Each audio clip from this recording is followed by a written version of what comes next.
Hello everyone, good morning and welcome to our channel. In this video we shall discuss our daily editorial analysis. हम आज उठाएंगे 13th मई का newspaper, देखते हैं कौन कौन से इंपॉर्टेंट एडिटोरियल्स हमने कवर करने हैं। चलिए शुरुआत करते हैं। सबसे पहले देखते हैं कि कौन कौन से एडिटोरियल्स हमने देखने हैं। सिर्फ और सिर्फ दो एडिटोरियल्स देखने हैं दोस्तों। ऐसा है कि getting cash transfers out of a jam, ये बेसिकली जॉन रेज ने, जिसको आपने सुना होगा, रिसेंटली न्यूज में भी आया था, he was arrested as well. Now he's a professor at Ranchi University. He's written this editorial about Jam Trinity. तो उसमें he's a bit more critical about that entire issue, and उसमें से कोई भी चीज एसेज के पर्सपेक्टिव से नहीं निकल कर आ रही है। इसी वजह से you can skip this editorial. Otherwise dredge के जो अदर एडिटोरियल्स होते हैं, बाकी एडिटोरियल्स होते हैं, उसमें से काफी चीजें क्रिटिकल एनालिसिस के लिए निकल कर आती हैं, लेकिन आज के एडिटोरियल के लिए आप इसको स्किप कर सकते हैं। This is not something that you should read. Indelicate imbalance, ये भी नहीं पढ़ना है, जम्मू कश्मीर से रिलेटेड है। पेरिलस स्टेट भी नहीं पढ़ना है। Riding roughshod over state governments, कोविड-19 एंड द पाथ अहेड, ये सब नहीं पढ़ना है। हमें क्या पढ़ना है?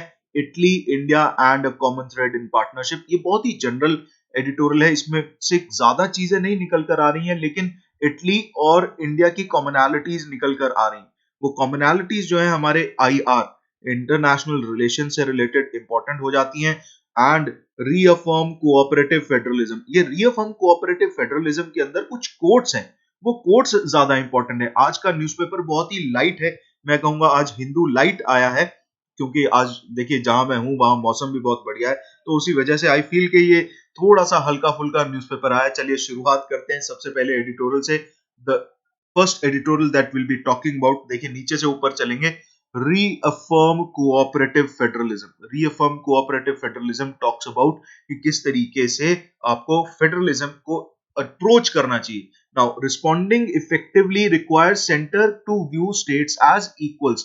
लेकिन यहाँ पे इस चीज से मैं अग्री नहीं करूंगा। रीजन बीइंग, स्टेट्स के अंदर अपने कुछ लूप होल्स होते हैं, स्टेट्स के अंदर अपने बहुत सारे ऐसे इश्यूज होते हैं जो कि उसकी एडमिनिस्ट्रेटिव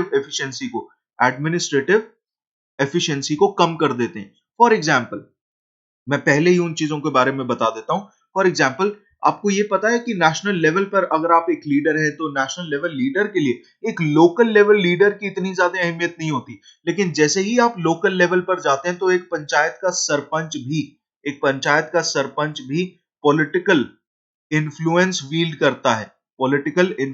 करता है एंड उस इन्फ्लुएंस की वजह से एडमिनिस्ट्रेटिव एफिशिएंसी के ऊपर डेंट पड़ जाता है। ये बात समझते हैं हम, है ना? तो इस वजह से I feel this is one of the reasons जिसकी वजह से आई फील के states are not equal in terms of centre. Centre में बहुत सारी ऐसी चीजें होती हैं जहां पे आप उनको नजरअंदाज कर सकते हैं, लेकिन स्टेट्स के केस में आप ऐसा नहीं कर सकते। Now talking about this editorial, this wants us to reaffirm cooperative federalism. There is no doubt about it कि हमें कोऑपरेटिव फेडरलिज्म जो है अपनाना चाहिए, लेकिन उसमें हमें चेक्स एंड बैलेंसेस भी रखने होंगे। Now federalism, as KC were notes, traditionally signifies the independence of the union and the state governments of a country in their own spheres। अपने अपने जोन के अंदर वो इंडिपेंडेंट हो। लेकिन हमें एक चीज समझनी होगी, that we have a country जहां पे centralising tendencies are a part of tendencies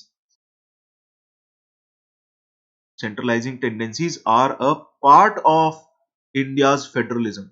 Bharat के फेडरलिज्म का पार्ट है, ये हम समझते नहीं है। ये चीज लिखी भी गई है, एंड सुप्रीम कोर्ट भारत के फेडरलिज्म को इंडियाज फेडरलिज्म कह के बोलता है। एंड उसमें कोऑपरेटिव फेडरलिज्म के साथ साथ जो सेंट्रलाइजिंग स्ट्रॉन्ग सेंटर की टेंडेंसीज है, ये सारा का सारा फेडरल स्ट्रक्चर का हिस्सा है, इसको अलग से नहीं देखा जा सकता। चलिए अगली बात क्या कही इसने, ये बोला कि that the constituent assembly members they carefully studied the world constitution, and उन्होंने particularly USA, Canada, Australia and Switzerland, इन सब के कॉन्स्टिट्यूशंस को पढ़ा समझा।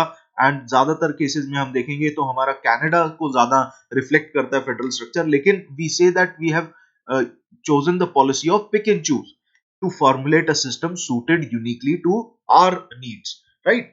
As a result, it became the first ever constituent body in the world to embrace, जो कि AC birch and others, ये एट अल जो है इसका मतलब एंड अदर्स होता है, ये साइंस में ज्यादातर यूज होती है टर्म।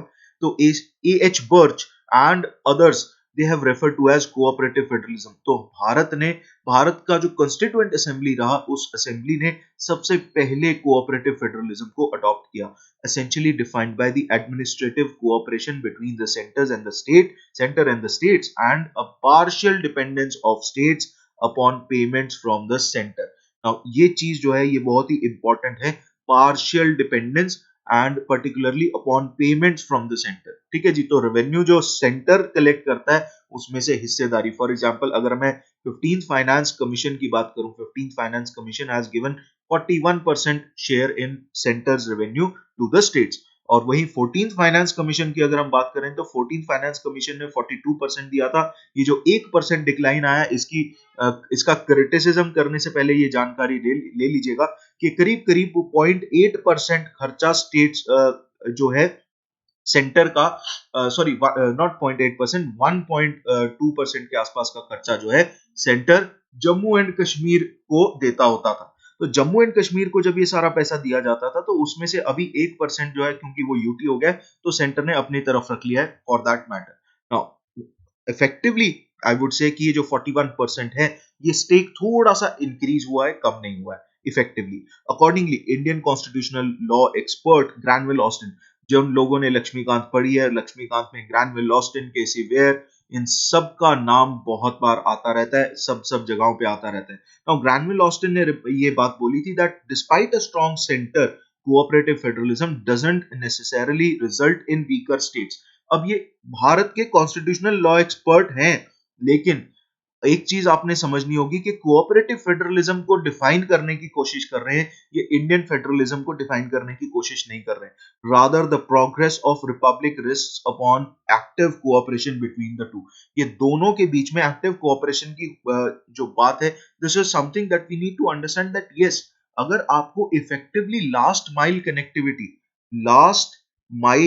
कनेक्टिविटी अगर आपको करनी है, तो वो लास्ट माइल कनेक्टिविटी तभी पॉसिबल हो पाएगी अगर आप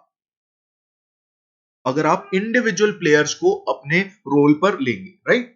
Recent developments have revealed fissures in state center cooperation, इसमें कोई दो राय नहीं है। पर्टिकुलरली अगर हम बात करें तो अभी रिसेंटली कोविड-19 के चलते हुए ये जो जोन क्लासिफिकेशन हुई है इनटू रेड एंड ऑरेंज और ग्रीन में भी, तो ये this has evoked sharp criticism from several states.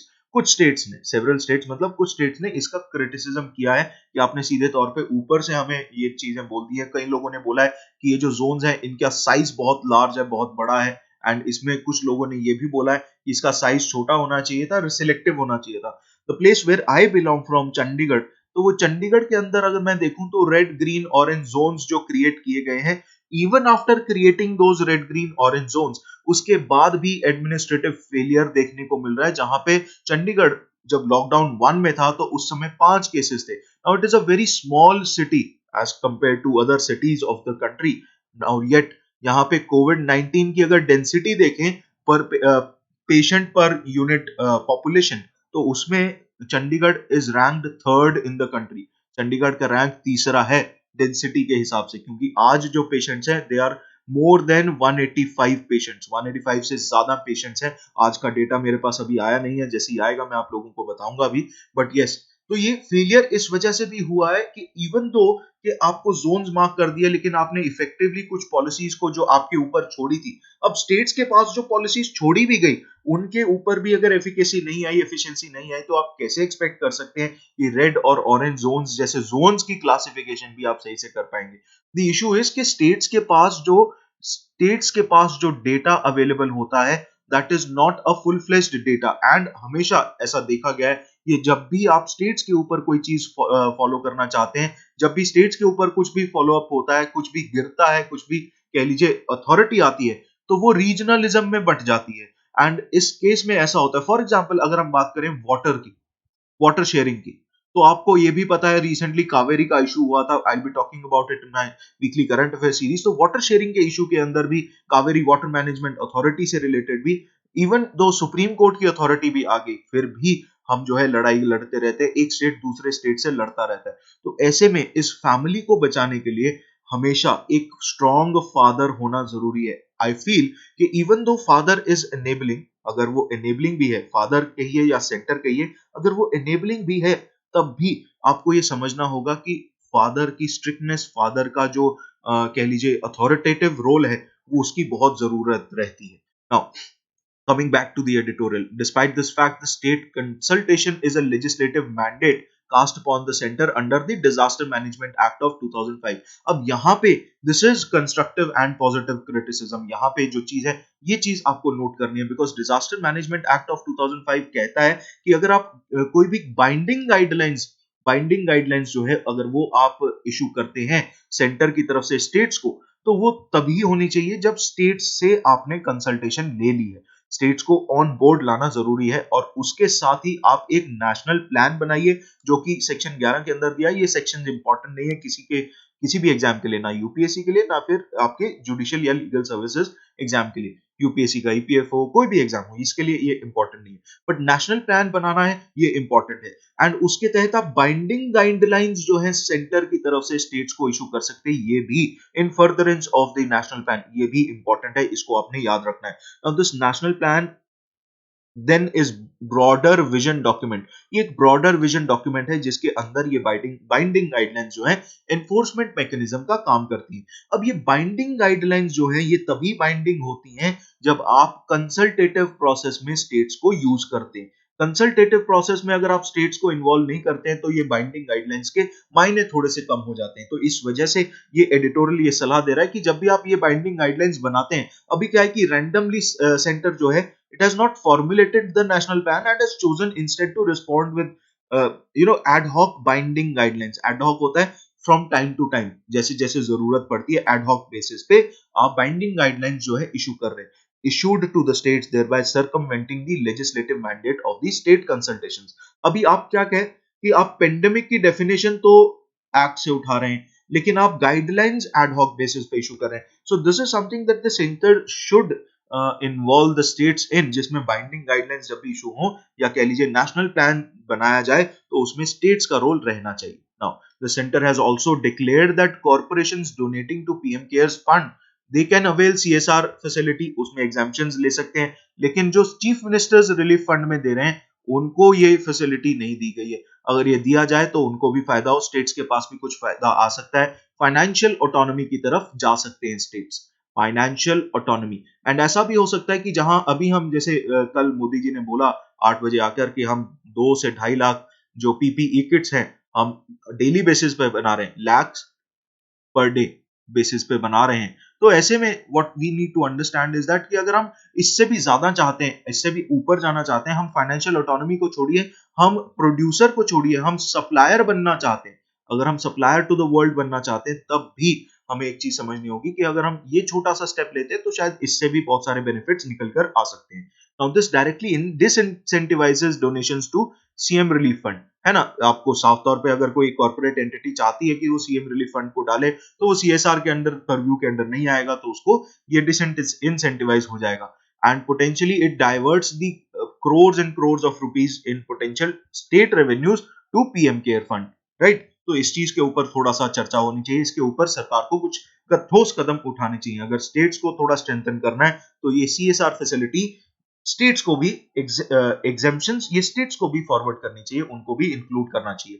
Further the revenue streams of several states have dried up because the liquor sale ban हुआ है, उसकी वजह से कोई रेवेन्यू नहीं आ रहा है, negligible sale of petrol and diesel हो रहा है, no land dealings and registration of agreements हो रहे हैं। तो स्टेट्स को रेवेन्यू कहां से आएगा? आएगा तो सिर्फ सेंटर से ही आएगा ना, वही 41% से।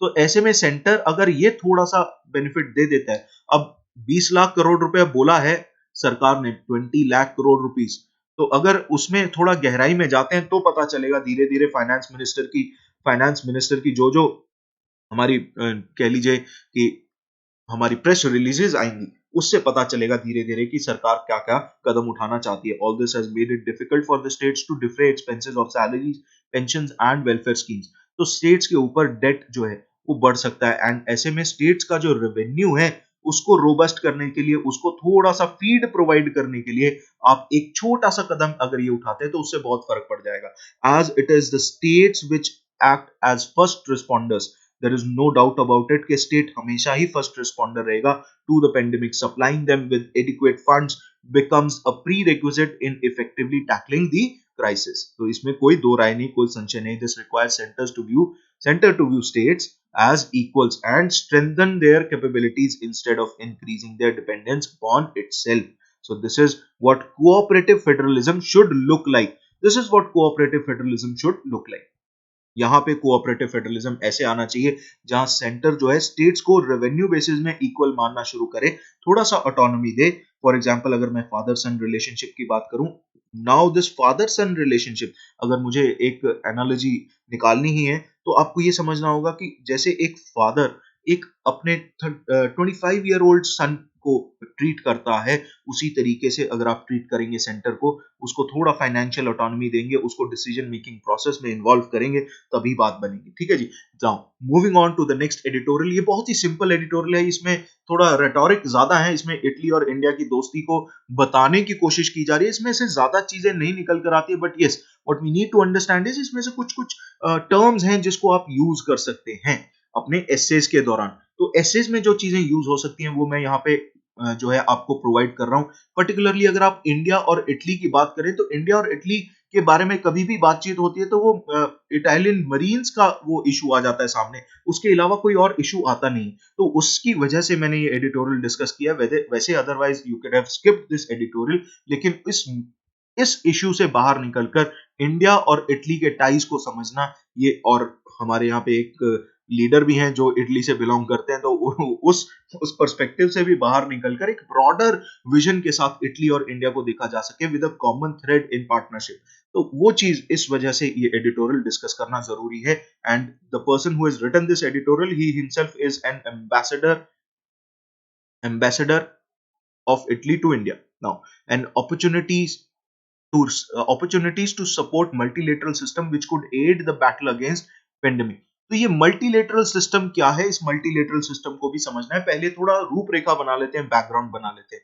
कहते हैं कि May 4th जो है it unites Italy and India, जहां पे दोनों की दोनों कंट्रीज ने ये जरूरत समझी कि we need to restore industrial activity and supply chains. उसी के साथ साथ हमारी duty to protect our citizens it still continues from the spread. तो ये जो स्प्रेड है, द स्प्रेड कौन सा, कोविड-19 वाला। तो हमें एक तो इंडस्ट्रियल एक्टिविटी को और सप्लाई चेन्स को रोबस्ट बनाना है, रिस्टोर करना है। दूसरा, हमें हमारी ड्यूटी है कि हम अपने सिटीजंस को अभी भी प्रोटेक्ट करते रहें। तो ये दोनों चीजों के बीच में एक फाइन बैलेंस मेंटेन करना है। 4 तारीख को ही भारत ने डिसाइड किया कि हम शुरुआत करेंगे और 4 तारीख को ही इटली ने डिसाइड किया। तो यहाँ पे इक्वालिटी आ गई। First we need to put our economies and societies on hold to contain corona virus. यही लॉकडाउन 1.0 में देखा गया था, 2.0 में भी यही देखा गया था विद सर्टेन रिस्ट्रिक्शंस जिनको ईज आउट कर दिया था। अब लॉकडाउन 4.0 शुरू हो चुका है, 18 तारीख से वापस से शुरू हो जाएगा, नए मेजर्स के साथ शुरू होगा। Now like India, Italy is also a country जिसकी इकोनॉमी सॉलिड मैन्युफैक्चरिंग बेस के ऊपर स्थित है। Now this is something that I feel कि ये थोड़ा सा this is a bit tricky because India के अंदर सॉलिड मैन्युफैक्चरिंग बेस नहीं है। India is trying to become a solid manufacturing base. I would say कि अभी ये इतना सॉलिड है जितना एक डो है। जितना अभी डो का एग्जांपल इसलिए आ रहा है क्योंकि घर पे बैठे हैं तो सब खाना बनाना कर रहे हैं। कल परसों थोड़ा पिज्जा एंड गार्लिक ब्रेड वगैरह पे इन्वेस्टमेंट की थी मैंने टाइम की। तो similarly now dough and garlic bread, sorry sorry sorry sorry now जिस तरीके से डो सॉफ्ट होता है उसी तरीके से हमारा मैन्युफैक्चरिंग बेस सॉलिड है। दैट वी आर एक्सपैंडिंग, जैसे डो एक्सपैंड करता है, but we need to work more on it. हम जितना ज्यादा काम करेंगे उतना ही ज्यादा क्रिस्पीनेस आएगी, उतना ही ज्यादा सॉलिड मैन्युफैक्चरिंग बेस बनेगा। तो ऐसे में अभी कल मोदी जी ने बोला है कि go local and be vocal about it and go local. तो इस तरीके की चीजों के लिए बोला है, तो जिससे भारत का मैन्युफैक्चरिंग बेस सॉलिड हो सकता है, इंडिया के अंदर अपनी मैन्युफैक्चरिंग फैसिलिटीज आ सकती हैं। तो इंडिया के तरीके से इटली भी इसी तरफ जाने की कोशिश कर रहा है। The new measures adopted by the Italian government, they have allowed 4.5 million people to go back to their works. तो ऐसे में 4.5 मिलियन मतलब कितना हो गया, 45 lakh people they been allowed. Italy की पॉपुलेशन इतनी ज्यादा नहीं है, ठीक है जी। तो यहाँ पे भारत में अगर बात करेंगे तो भारत में वो नंबर करोड़ में होगा। In parallel, government adopted new measures to make sure that nearly 3 million people employed in public sector would be able to develop digital processes and streamlined procedures so as to support the prompt resumption of activities by the private sector. इसमें एक example है digital embassy. ये सारा example यहाँ पे और यहाँ पे ये इटली का एग्जांपल है। For example we all are going online, जैसे आप क्लासेस की बात करें, सारी चीजों की बात करें तो हम ऑनलाइन जा रहे हैं। सिमिलर तरीके से इटली ने अपने पब्लिक सेक्टर को, मतलब सरकारी महकमे को, सरकारी सेक्टर को डिजिटल प्रोसेसेस डेवलप करने के लिए बोल दिया कि स्ट्रीमलाइन करिए प्रोसीजर्स को, डिजिटल प्रोसेसेस तैयार कीजिए ताकि प्राइवेट सेक्टर जब अपनी एक्टिविटीज को रिज्यूम करे तो उनको आसानी मिल सके, उनको सपोर्ट मिल सके। इसी के चलते एक डिजिटल एम्बेसी प्रोजेक्ट उन्होंने चलाया that will create many tools and processes to virtually interact and support in Italian national businesses and Indian counterparts. तो डिजिटल एम्बेसी का प्रोसेस जो है भारत के अंदर शुरू किया उन्होंने, इटली ने, ठीक है जी। तो उसमें बहुत ज्यादा फायदा हो सकता है, डायरेक्ट कांटेक्ट की बजाय इनडायरेक्ट कांटेक्ट बढ़ सकता है। Now, the end game in Italy is to allow entire workforce, roughly 24 million people, 24 million people, मतलब 2.5 करोड़ के आसपास लोग, to recommence their activities. This need not come at a price of safety. The relevant Italian institutions have already defined adequate directives of workplaces and public places. तो जैसा social distancing का norm हमारे यहाँ पे है, सोशल डिस्टेंसिंग का, या कह लीजिए मास्क पहनकर बाहर निकलना है, अगर नहीं निकलते हैं तो आपको 500 रुपए जुर्माना हो सकता है, 1000 रुपए का जुर्माना है, आपको सैनिटाइजर भी रखना है, सब कुछ करना है। तो ये सारी की सारी चीजें जो है ये मेजर्स हैं, यही मेजर्स, सेम मेजर्स इटली भी अडॉप्ट करा। इट इज नॉट कि भारत के अंदर इस तरीके के छोटी छोटी चीजों के ऊपर काम हो रहा है, हर जगह इन चीजों के ऊपर काम हो रहा है। इटली स्पेसिफिकली इस चीज को अडॉप्ट कर रहा है। It would be more appropriate. अब यहाँ पे एम्बेसडर साहब ने एक बात बोली है कि आप फिजिकल डिस्टेंसिंग शब्द यूज कीजिए rather than social distancing. Now this is a very fine change in ideology. अगर इस आइडियोलॉजी को चेंज करके आप फिजिकल डिस्टेंसिंग की बात करते हैं तो सोशलिटी की अगर हम बात करें, it will be very much alive. Society अभी भी, सोशलिज्म अभी भी अलाइव रहेगा। सोसाइटी में आप एक दूसरे से मिलेंगे, बरतेंगे, सब कुछ होगा, लेकिन it would be a little bit different than before. अब थोड़ा सा डिस्टेंस रखेंगे। फॉर एग्जांपल इंडिया में इतना नहीं है, बट वो चीक्स पे किस करते हैं अगर आप यूएस की बात करें या यूरोपियन यूनियन के स्टेट्स की बात करें, but it is not as prevalent in India. India में इसको थोड़ा डेरोगेटरी मान लिया जाता है, इसमें थोड़ा सा शाइनेस आ जाती है। But what we tend to do is we tend to meet each other with shaking hands and ये सारी चीजें। तो ये सारी की सारी चीजें अब बदलने वाली है। अब व्हाट वी नीड इज हम सोशल डिस्टेंसिंग को समझते हुए उसको फिजिकल डिस्टेंसिंग में कन्वर्ट करें। That is the need of the hour. Now, resumption of industrial activities happens in a framework where financial support to businesses and citizens have already been launched at both national and EU level. अब ये Italy की बात करें, हमारे लिए इसका कोई खास कंसर्न नहीं है। ये चीज हमें समझनी है कि 500 बिलियन यूरो का जो है सपोर्ट दे दिया गया है इटालियन बिजनेसेस को, that they can have access to during the necessary liquidity requirements, right? It has also adopted measures to support families. तो यहाँ पे वेलफेयर स्कीम्स भी चल रही हैं, स्मॉल एंड मीडियम एंटरप्राइजेस के लिए भी स्कीम्स चल रही हैं, ग्रांट्स प्रोवाइड कर रहे हैं, लोन्स, डेट रिशेड्यूलिंग जैसे भारत के अंदर भी हुआ, and other forms of financial support. ये सारी की सारी चीजें हो रही है। Italian government was the first one to sign a protocol with trade unions for health safety at work places. Now this is something that India needs to follow suit. India needs to follow.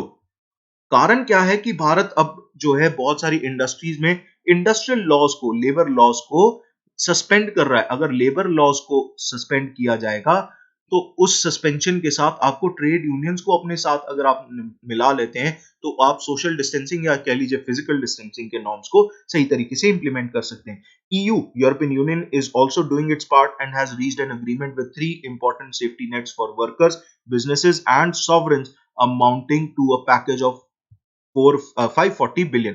तो करीब करीब 550 billion Euros का एक package develop किया है जिसमें safety nets for workers, businesses and sovereigns उनकी चर्चा की गई है, उसमें उनको पैसा मिलेगा। This is an establishment of a recovery fund, it has also been agreed upon. तो एक रिकवरी फंड के बारे में भी चर्चा की जा रही है जो रिकवरी करेगा इंटायर इंडस्ट्री की आउट ऑफ दिस कोविड-19 issue. The lockdown adopted by Italian government has been paying out. ऐसे ही भारत की अगर हम बात करें तो भारत में ये नंबर्स जिस हिसाब से आज 70,000 को टच कर रहे हैं, 70,000 को टच कर रहे हैं, ये मान के चलिए ये 7 लाख भी हो सकते थे, उससे ज्यादा भी हो सकते थे। कारण क्या है कि भारत के अंदर जो सोशल डिस्टेंसिंग है वो बहुत मुश्किल हो जाता है। रीजन बीइंग हमारी पॉपुलेशन डेंसिटी बहुत ज्यादा है। हमारी पॉपुलेशन डेंसिटी इतनी ज्यादा होने के कारण, पर्टिकुलरली आप अगर देखें तो महाराष्ट्र, गुजरात, यूपी ऐसे स्टेट्स में जहां पॉपुलेशन डेंसिटी ज्यादा है वहीं पे ही सबसे ज्यादा इश्यूज आ रहे हैं। इस फैक्टर को हम बहुत सारे लोग नकार रहे हैं, लेकिन हाँ ये कारण ही ये है कि यहाँ पे पॉपुलेशन डेंसिटी ज्यादा हो रही है, वहां पे कॉन्टैक्ट ज्यादा बढ़ रहा है, स्प्रेड ज्यादा बढ़ रहा है। तो ऐसे में इस पूरे कंटेजियन के रिसर्जेंस को बचाने के लिए वी नीड टू अंडरस्टैंड कि हमें कुछ रिस्ट्रिक्टिव मेजर्स वापस से रीइंट्रोड्यूस करने पड़ सकते हैं to again counter it effectively. तो दिस इज समथिंग ये एडिटोरियल में एम्बेसडर साहब बोल रहे हैं। हाँ, अब इसमें से आपको एक चीज समझनी है कि G20 की अगली जो प्रेसिडेंसी है वो इटली के पास आने वाली है 2021 के अंदर, और उसके बाद 2022 में भारत के पास आने वाली है। और G20 it is one of the major fora जो कि ग्लोबल गवर्नेंस की बात करता है।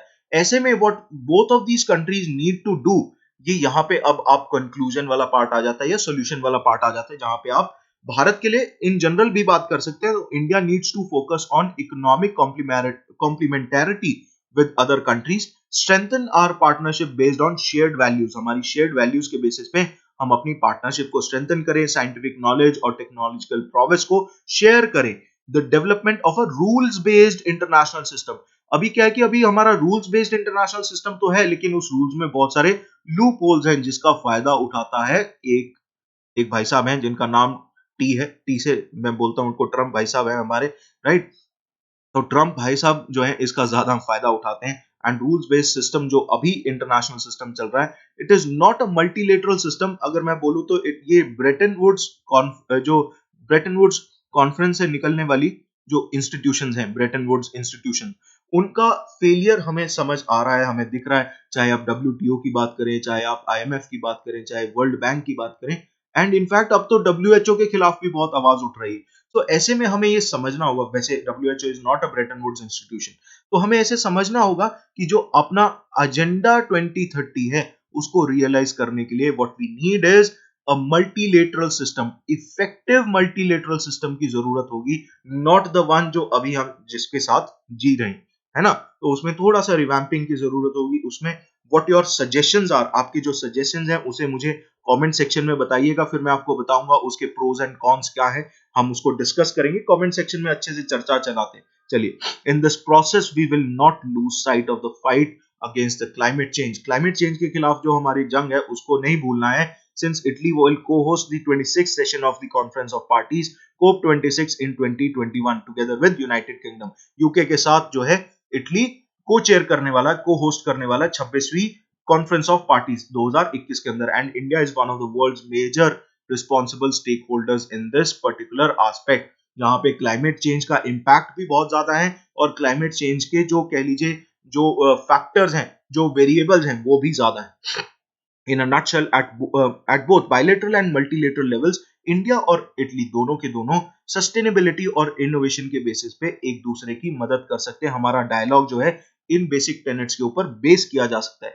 Innovation, because this crisis has transformed the urge to develop new ideas, methods, processes and devices into the new normal. जो ये नया नॉर्मल है उसके लिए हमें इनोवेशंस करनी पड़ेगी। सस्टेनेबिलिटी क्यों? सस्टेनेबिलिटी इसीलिए because we need to paraphrase that popular saying जिसमें आप कहते हैं कि we did not inherit the earth from our ancestors, we borrowed it from our children. तो इसको हमें समझना होगा। तो this is a very basic, एक कह लीजिए कि सटल एक पूरा राइट अप था ये एडिटोरियल। आपको इसमें से जो मिलना है वो फॉडर मिलना है, फॉडर मिलना है, जिसको आप चारा कह सकते हैं, या कह लीजिए कि जो फिलर्स होते हैं, जो किसी भी एक एसे के अंदर फिलर्स होते हैं, वो यहां से निकल कर आ रहे हैं। मेक श्योर कि आप ये जो 2-4 पॉइंट्स है जो मैंने हाईलाइट किए हैं, आप इसे नोट कर लें, आपके एसेज में बहुत अच्छी मदद कर सकते हैं। प्रीलिम्स में जीके के बेसिस पे या कह लीजिए कि ऑब्जेक्टिव क्वेश्चन से रिलेटेड यहां से कोई खास चीज निकल कर नहीं आती है, बट हाँ, जो भी होगा वो मैं अपने वीकली करंट अफेयर सीरीज की अपनी वीडियो के अंदर कवर करने वाला हूं। So make sure